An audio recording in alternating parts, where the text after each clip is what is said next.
Hello there, good morning to you all and a massive welcome to the channel. The addiction today is leather, and yet more leather, so go grab that coffee and get comfy and allow me to explain. World of Warcraft currently has 183 different types of leather in-game. Some types of leather in-game can make you serious gold and others are just completely pointless and not worth farming. So in this video allow me to show you what I think are the best leathers in-game and where to farm for them, basically showing you all my favorite spots. This is solely based on my own thoughts and opinions, plus more than 16 years farming in-game. To make things easier to find, I will break this guide up into the different expansions and will leave timestamps to each leather in the description below. Starting with the original version of World of Warcraft, the first leather you want to be farming is light leather. This can be farmed using a forced spawn location found in the wetlands and is an extremely good spot for light leather, as you will never have any downtime or run out of mobs to kill. This farming location is also one of the best spots to farm for medium leather, again due to not having to move to skin or loot, never running out of mobs to kill and all the leather and transmogs. You cannot go wrong with this location and it can potentially make you a lot of gold. I would choose Onyxia's lair to farm for light leather also due to the amounts you can obtain, and a full 10 run lockout only taking me a maximum of 10 minutes or less. Onyxia's lair is the best place to farm for rugged leather and hides again due to the crazy amounts you can obtain each run. But you do have some other extremely better and more profitable farms involving rugged leather, like the Sunken Temple. The temple is home to the Dream Scale multi-farm, a very decent farm for leather and transmogs and mainly Dream Scale. A rare reagent only found and farmed within the Sunken Temple, and is worth farming due to the price on them averaging from 700 to 1.2k gold. The Blasted Lands Warbear Leather multi-farm is another good example of a rugged leather farm linked with a rare drop. Warbear Leather, which again is a rare drop from original WoW and has a decent price and sale rate when selling. And the amount of rugged leather you will obtain, along with the Iron Spider Silk and Mogs drops, making this one farm rather profitable. Next, we have thick leather. This also can be obtained from the Sunken Temple Dream Scale farm, but there are a couple of other locations worth the mention. This location on screen I will name Turtle Island, which can be found in the Thousands Needles. There are 2 islands filled with turtles, simply kill one island and move to the next as the first one respawns. You will obtain rugged leather as well as turtle scale and meat and big mouth clams, all of which are profitable sales and will make you gold. Another viable way to obtain thick leather and turtle scale as well as heavy leather, is by killing the turtles at the entrance to Maraudon Dungeon located in Desolate. This is very fast 1 minute 30 second run and can drop some nice transmogs, big mouth clams and a decent amount of both rugged and heavy leather, potentially making you some serious gold. This farm can be done by anyone, but ideally suited for a druid with the Dream Walk ability.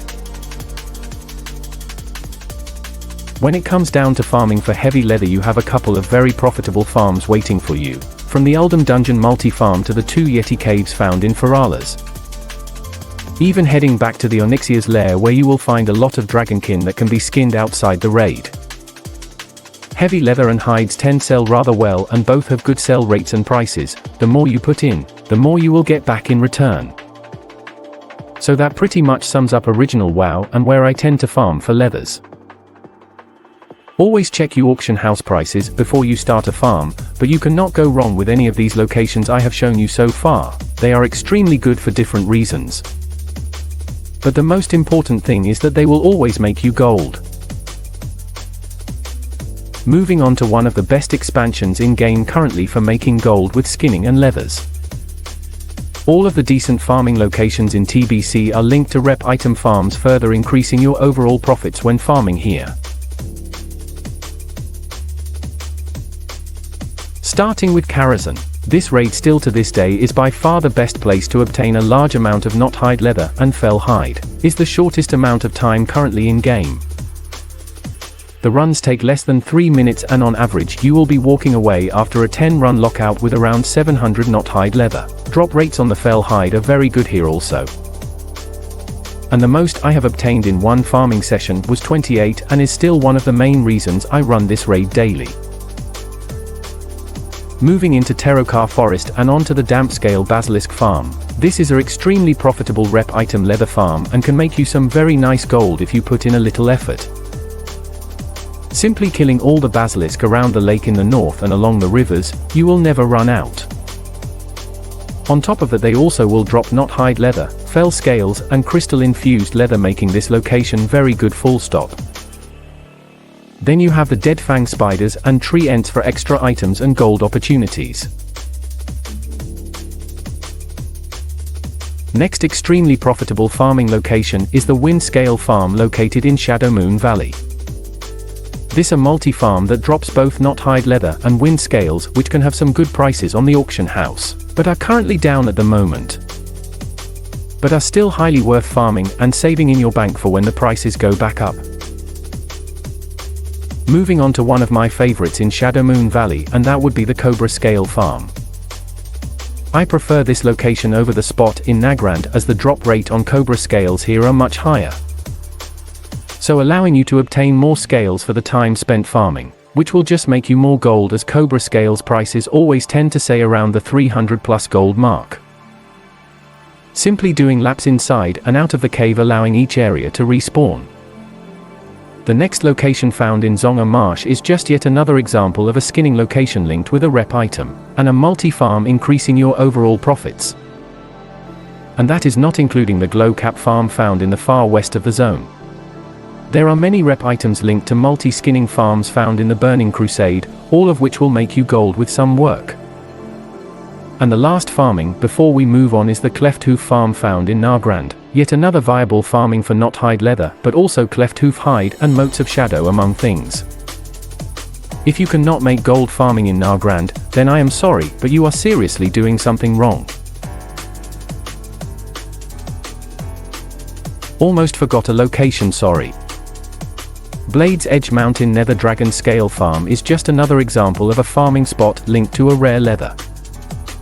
In this case the Nether Dragon Scales, which are used in old world crafts from TBC and always sell. The best part about this location is that it is right next door to another Wind Scale farm. Not as good as the one in Shadowmoon Valley, but still very handy to farm as you wait for the Nether Dragons to respawn.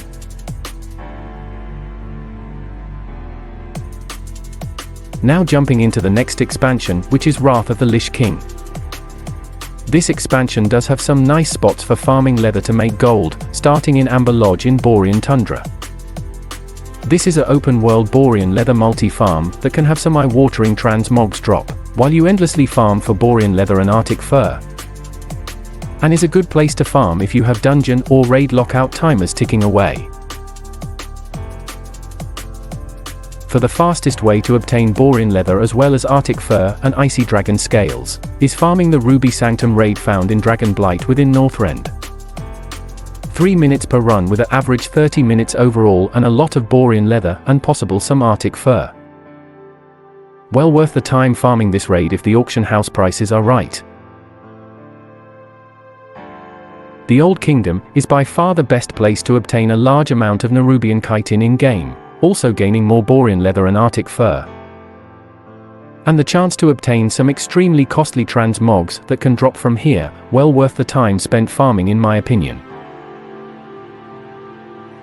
I was not sure if I would mention this last spot, like the same as all the others in this expansion, it's just another viable choice for Borean leather and Artic fur. But you can also obtain Jormungar scales, which can tend to have a decent price tag to them, but this location was nerfed some time ago, but still worth the mention. The next expansion that you can make some serious gold in, and that would be Cataclysm. Cater still to this day has some insane methods to making gold that are still viable and working. So starting off in Uldum at the Snapping Crocodile Savage Leather Farm. This location is not that bad for Savage, can be extremely buggy when trying to skin the crocs before they fall off, but still one of the better open world spots for Savage leather. running this spot with a flask of treasure finding is a player's own choice. Personally, I would rather not waste my flasks on this location, as there is one farm that outshadows this location, and is by far still in 2023 one of the best raids full stop for making gold. You may know what raid I am referring to, and of course you are right. Firelands is amazing for making gold in World of Warcraft. And for the sake of not repeating myself, I have already covered just how good this raid actually is, and videos can be found on my channel. Firelands has a couple of ways to running it, and what you are seeing now on screen is just the skinning version, as this video is about leather only.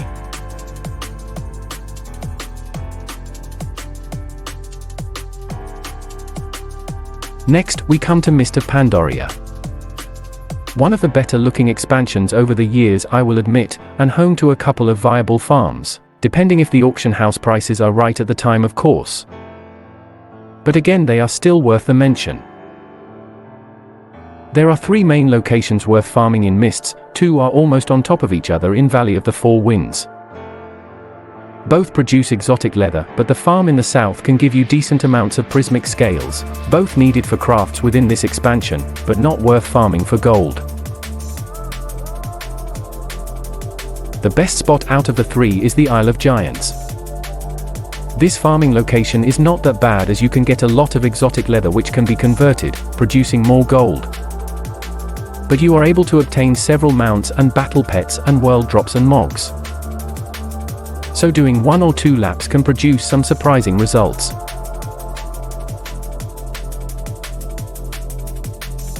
The next 2 expansions, Battle for Azeroth and Legion, are extremely easy to cover at the moment, honestly. I do not farm these expansions. Hear me out for a second, please. When I farm, I like to earn gold for the time I spend farming locations, either raw skinning and sales or converting and crafting for extra profits. Both of these expansions have neither worth mentioning. Yes, some players may say that the Dredge Leather farm from BFA is good. But I find that market to be too unstable, and therefore I will not waste my time or yours with farms from these expansions, unless Blizzard make changes in the future. Moving on to everyone's favorite expansion of all time, and that would be the dreaded Shadowlands, a time in World of Warcraft most players would just rather forget. Like the past 2 expansions, Shadowlands does have some really good looking zones like Revendreth, but when it comes down to farming, a lot of the farms these days are just not worth your time. But there is one, despite everything, that is still worth a mention, and that is the Insta spawn leather spot still active in Bastion. Apart from converting the leather for gold, which I will talk about shortly, you may want to keep your eye on the prices on these leathers, as they do tend to jump a lot, but for the past couple of weeks, the prices have been extremely low. This location is ideal though for leveling and obtaining leathers to either convert or use in crafts. Do remember, please, you are possibly able to increase your overall gold gains when farming leathers if you convert them into a better version of themselves. Each expansion has them, from turning Knothide into heavy Knothide leather, Borean into heavy Borean, and so forth. Golden rule you must always follow though before converting, and that would be to check the prices on conversions rates before you do, so you are not wasting gold. The last and most current expansion, of course, being Dragonflight, I will not be covering and will be saving for future video. Dragonflight, being current content, deserves its own video due to all the new systems, different ranks and types of leathers, and where and how to farm them. So keep your eye open for that one coming soon. I do hope you found this guide useful. It was a pleasure showing you some of my favorite locations, but I hear another farm screaming my name. Thank you so much for taking the time to watch. Please do not forget to smash that like and subscribe buttons. They are really helping the channel to grow. But for now I am going to say goodbye. As always people, stay warm, stay safe.